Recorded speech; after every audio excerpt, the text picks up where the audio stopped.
Asociación de Angioedema Hereditario, lo que se pretende a nivel nacional y a nivel internacional es dar a conocer esta enfermedad, concienciar a la gente, informar sobre la enfermedad. Existe todavía un gran desconocimiento de lo que es y conseguir un reconocimiento de la situación en lo que se encuentran estos pacientes y del peligro potencial que puede haber y de lo incapacitante que puede ser la enfermedad. Para poner un ejemplo, hace muy poco, esto ha pasado hace poco, un señor en una familia con bastantes miembros diagnosticados de angioedema hereditario por deficiencia del C1 inhibidor, en su casa tuvo un ataque de laringe, de glotis, y como se dio cuenta que se iba a asfixiar, él mismo, sin formación ninguna médica, él mismo se hizo un agujero para poder respirar. Luego este señor se fue al hospital, claro, para recibir ya el tratamiento médico adecuado. Y por lo visto avisaron a la policía y llegó la policía y le querían detener y meterle en un manicomio por loco porque se quería suicidar. Y entonces, menos mal que el tío de este señor pudo convencerles al final que lo que quería es vivir, que se iba a ahogar, a asfixiar. Y eso no pasó en un país del tercer mundo, era un ciudadano de Estados Unidos, para que se dé cuenta la gente que todavía este problema no está resuelto. Nos decía que sería importante que los pacientes dispusieran de tratamiento en domicilio. ¿Por qué cree que es así? No es que sea importante, para mí es fundamental, porque se trata de una enfermedad mortal. O sea, se han descrito casos que en 20 minutos han hecho un edema de glotis y se han muerto. O sea, que es que aquí nos estamos jugando la vida de un paciente. Entonces, todos estos pacientes tienen que tener en su domicilio un tratamiento para un tratamiento de las crisis agudas. Porque es que en el momento que no lo tengan, puede debutar, puede debutar con un edema de mano, pero puede debutar con un edema de glotis. Y con un edema de glotis se ha descrito casos de en 20 minutos producir la muerte del paciente. Por tanto, es fundamental que lo tengan en su domicilio. Es importante que los pacientes tengan el tratamiento a nivel domiciliario porque ganan mucho en su calidad de vida. Yo pienso que una persona de 18 años no puede supeditarlo a que esté encerrado en su casa, que no pueda viajar, que no lleve una vida normal como sus compañeros. Por tanto, el que dispongan de este tratamiento les permite viajar y en el caso que tengan una crisis aguda, aparte que generalmente son chavales jóvenes que se lo saben autoadministrar, es que también pueden ir, si no, a cualquier centro de salud, estén en Inglaterra, estén en Roma o estén en cualquier otra ciudad, y se lo pueden administrar. De la otra forma, si no cuentan con este tratamiento, hay muchos hospitales, aparte en España, en el resto del mundo, donde no cuentan con este tratamiento. Y sin ese tratamiento, ya he dicho que puede conducir a la muerte. Así de claro. Hay uno que es de administración subcutánea, que este es fácil de autoadministrar, y luego hay otros que son por vía intravenosa. Últimamente ha salido uno nuevo que incluso aportan una enfermedad que les enseñan cómo autoadministrárselo por vía intravenosa. Lo que pasa es que, claro, si es un chaval joven o una persona de edad media, lo hace. Ahora, si coges una persona de 80 años, pues te va a decir que no, que prefiere ir al centro de salud y que se lo pongan. Depende también de donde vivan. Yo estoy en Jaén, la población es muy dispersa y claro, una persona de Segura de la Sierra pues lo tiene bastante más difícil, tiene que tener su tratamiento en domicilio porque no llega al hospital donde está, pero tendrá que saber administrárselo.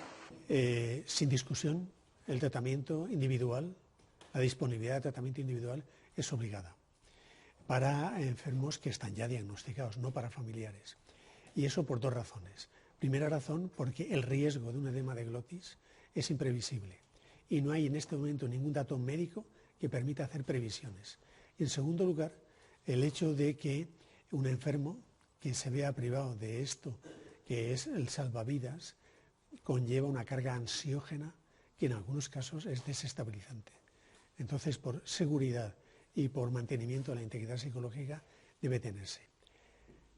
Hay otra postura en otros países que indican que la proximidad del enfermo a un centro hospitalario donde pueden tratarlo sería la razón para no darle un tratamiento urgente. Vamos a hablar urgente, los fármacos que sean.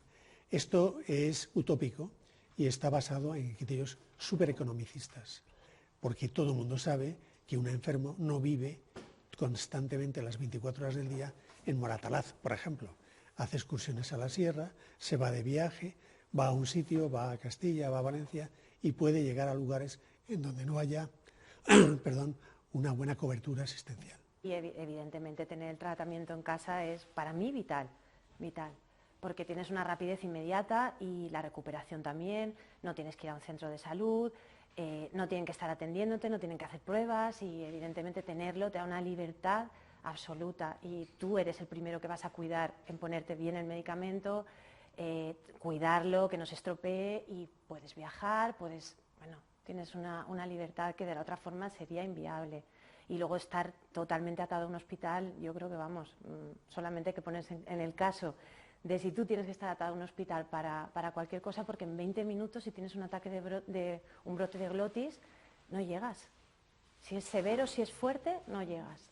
Entonces tenerlo tú es impresionante, porque al suministrártelo rápido, cortas lo que es la evolución de la enfermedad y ya una hora, la evolución de la enfermedad es muy rápida y en una hora de suministro pues puedes evitar el tener una inflamación que luego supone 3 días de estar convaleciente en cama. Entonces, ahora mismo, pues si tengo un brote estoy 2 días en casa, de la otra forma estaría 10. Si tienes una crisis de glotis, por ejemplo, y no puedes ir a tu ambulatorio cercano, pues te vas agravando cada minuto que pasa. Si tienes que desplazarte, imagínate, yo me desplacé una vez con el coche, pues a 15 kilómetros con un edema de glotis, mi hijo me llevó, te puedes imaginar qué problema, ¿no? Entonces, claro, ahora, otra vez que tuve que llamar 061 que viniese la ambulancia, porque la ambulancia es más rápida que yo. Porque si yo estoy en la casa impedido, mi mujer no tiene carnet de conducir, mi hijo el pequeño tampoco, mi hijo mayor está casado que el que lo tenía, tengo que conducir yo. ¿Y yo cómo conduzco en esas circunstancias? Entonces, tengo que llamar, si está cerca, pues es más fácil, cualquiera te puede acercar, pero si tiene que llevarte lejos, ¿no? Entonces, esto de decir, cerramos de 20, cerramos 10 y abrimos y los que estén afectados y tengan urgencia que vayan a 10 kilómetros. Y además otro punto muy importante para estos pacientes es que tengan esos medicamentos en su casa, que aprendan a autoadministrarlos. Como dice el ejemplo, si este señor hubiera tenido acceso en su casa a un medicamento adecuado, no hubiera pasado eso. No he comentado es que ahora y quizá con los recortes y con los ajustes presupuestarios que están intentando hacer a nivel de sanidad, tienen que tener en cuenta que estas enfermedades raras, con tratamientos caros, porque son caros, no pueden recortar, porque la salida no es una peor calidad de vida, la salida puede ser conducirlos a la muerte, si no cuentan con este tratamiento a su domicilio. La relación entre ahorro indiscriminado y peligro de muerte es obvia, no es una relación indirecta. La probabilidad de que en ausencia de estos tratamientos de rescate o tratamientos de urgencia, como se quieran decir, puede provocar, y de hecho la historia nos lo dice, provocar posibilidad real de fallecimiento. De hecho, si analizamos históricamente esto, los últimos casos de fallecimiento conocidos por nosotros de esta enfermedad han sido en enfermos que, primero, no estaban siendo bien controlados por ningún servicio médico y segundo, porque acudieron a algunos centros, que no voy a nombrar, pero algunos centros en los cuales no se disponía de este fármaco, lo cual significa un riesgo real. En mi caso la disponibilidad la tengo, ahora sí que notamos que bueno, ya tienes que los que te pones los suministros que te has colocado, llevarlos enseguida y bueno, llevan un control más exhaustivo. De momento yo no tengo ningún problema, pero la verdad es que sí que me preocupa el poder tenerlo en un futuro porque dependo de ello. O sea que los recortes nos están afectando muchísimo y una cosa que a lo mejor para otras personas, pues no, pues en fin, Otras patologías a lo mejor, si le recortan medicamentos o le dan menos cantidad, igual no tiene problema porque no es vital para su vida, pero para nosotros es vital. Sí, miedo de que tenga una crisis y no tenga, o sea, el miedo de que tenga una crisis y que no llegue. Eso lo tengo por las distancias que son cada vez más largas. O sea, las tenía muy largas al principio, pero ya que había llegado, digamos, al éxtasis de lo mío, con calidad de vida, ya mi prioridad no era mi enfermedad. Se llegó un momento que mi prioridad ya no era, yo estaba habituado a vivir con esto y no era mi prioridad, y ahora vuelvo a hacer mi prioridad otra vez. ¿Qué podría hacer para que más médicos de atención primaria conocieran o detectaran algún síntoma de esta enfermedad? Bueno, yo pienso, aparte de en los colegios médicos, hacer cursos de formación continuada en los que se toque esta enfermedad con el fin de que todos los médicos de atención primaria conozcan esta enfermedad, porque no siempre es muy conocida, que es una enfermedad rara, a nivel de prensa, con el fin de que pacientes, porque si son familiares lo saben, yo tengo los episodios de angioedema, a mí me pasa lo mismo, pero los que son de nuevo, que nunca han tenido antecedentes ni nada, que sepan que ante episodios recurrentes de hinchazones de una mano, de un pie, de la cara, y no se acompañan de urticarias ni nada, que podemos estar ante un angioedema. Y entonces es conveniente que vayan a su médico de atención primaria y que los derive a un servicio de alergología para que les hagan un estudio. A la pregunta sobre el grado de conocimiento de esta enfermedad entre las dos puertas de entrada, que es primaria y urgencias, entiendo que el grado de conocimiento es insuficiente para que, en términos generales, la cobertura de un paciente X que acude a urgencias pueda ser detectado como caso sospechoso. Esto no se diagnostica en urgencias. En urgencias lo que deben detectar son casos sospechosos para derivarlos a un screening, que, como ya he comentado antes, es fácil, barato, eficaz y sensible. O sea, cumple todos los criterios para hacer un screening, concretamente el C4 y el C3. Cada uno de los médicos que trabajamos en hospitales estamos haciendo jornadas y sesiones clínicas conjuntas, entre otras cosas, para formar o para identificar aquellos puntos de entrada que hacen que un enfermo sea sospechoso. Todo mundo que se le hincha la cara porque ha tomado una aspirina, estoy poniendo un ejemplo muy brusco, no tiene un angioedema hereditario. Pero enfermos que tienen estos episodios y que tienen dolores abdominales recurrentes y no explicados por otras cosas, son sospechosos y por tanto debería hacerse un screening. También sería muy bueno que existiesen unos centros de referencia, porque está todo como muy desperdigado, son enfermedades que se conocen muy poco y a veces es difícil llegar a saber qué ocurre, dónde está la información referente a ciertas enfermedades como es el angioedema. Y yo creo que centros de referencia pues vendrían muy bien para coordinar todo y poder hacer una labor mucho más fuerte. Y nada, y la labor de la asociación pues seguir adelante pues informando y intentar, al menos no pretendemos que todos los médicos ni todos los profesionales sanitarios conozcan todas las enfermedades poco frecuentes, pero al menos cuando llegue un paciente informado, que sabe mejor de su condición y de sus necesidades, si llega a un hospital o unas urgencias pidiendo ayuda, al menos que le ayuden. Yo solo no soy capaz, pero si estoy en un colectivo seguro que tengo mucha más fuerza. Bueno, decidí de asociarme. Entonces, a raíz de asociarme, hablé con Margarita, y dice, Margarita, vente para acá y tal, y en la primera reunión que hubo después de asociarme yo, me presenté aquí. Ya vi cómo era el tema, y de no tener ni el medicamento ni en el hospital, lo tengo ahora en mi casa. Fíjate, si ha mejorado mi calidad de vida muchísimo.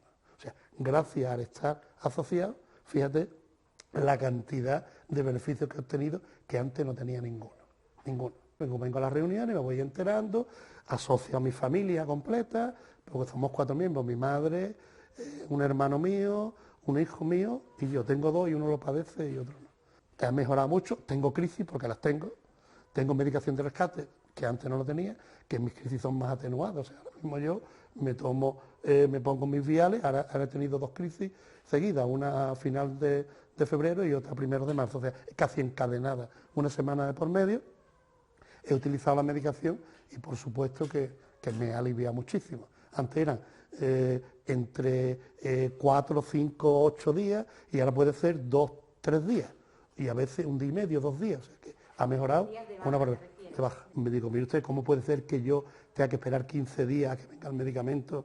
Porque por vía hospitalaria, a través de la farmacia, y en Madrid, por ejemplo, y otras comunidades autónomas que están en una reunión de la asociación, lo tiene todo el mundo en su casa. ¿Cómo que es posible? Que es que soy ciudadano de otro planeta, no estoy en este planeta ni en este país, estoy en otro sitio, ¿no? O sea, yo como paciente, cuando voy a urgencias, tengo que llevar un vídeo del Día Mundial de Angioedema de la doctora Caballero, que lo público que viene perfectamente hablando de cuál es nuestra patología y tal, y qué síntomas produce, ¿eh? Y además también he mandado a la asociación un correo electrónico para ver si se puede autentificar ese documento, para que no tengamos problemas cuando vamos a urgencias y tal, y que no seamos unos incomprendidos y sepan qué es lo que nos tienen que tratar, porque aquí está suficientemente explicado qué es lo que hay que hacer. La asociación, desde luego, estamos aquí para informar a los pacientes, a ayudar a los que no se pongan en contacto con nosotros, que se hagan socios. Todos los años tenemos una asamblea general, una reunión anual y con ponencias sobre la enfermedad, sobre las últimas novedades. Hablamos de los medicamentos que hay y eso para nosotros es muy importante. Sí ya hay medicamentos específicos y hay varios. Y entonces, como existe un poco la idea de que con uno hay bastante para una enfermedad poco frecuente, pues no, porque esta enfermedad es de muy difícil manejo. Cada paciente tiene necesidades muy específicas, particulares. Y entonces lo que queremos es que esos medicamentos que se vayan aprobando, que existen, que están en el mercado, pues que se mantengan y que no caigan por los recortes